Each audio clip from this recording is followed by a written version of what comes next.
এই সিজনের আমাদের প্রথম বিয়েবাড়ি ছিল জাঙ্গিপাড়ায়। তো সেটারই মেনু আজ তোমাদের সাথে আমি শেয়ার করছি। তো দেখো এখানে আমাদের টেবিলে প্রথমেই পড়ে গেছে একটা কালারফুল প্লেট, যার মধ্যে ছিল নুন, লেবু, তার সাথে ভেজিটেবিল স্যালাড আর কাসুন্দি তো দিয়ে দিয়েছেই।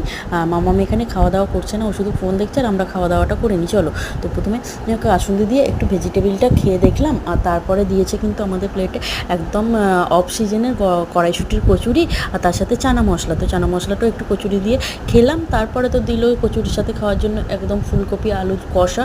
তো সেটাও আমি তোমাদেরকে তুলে একটু দেখাতে গেছিলাম, কিন্তু পাকামি করতে গিয়ে পড়ে গেছিলো। তো যাই হোক, তারপরে চলে এসেছিলো আমাদের একদম সাদা ভাত, আর সাদা ভাতের সাথে ছিল চিকেন কষা গরম গরম।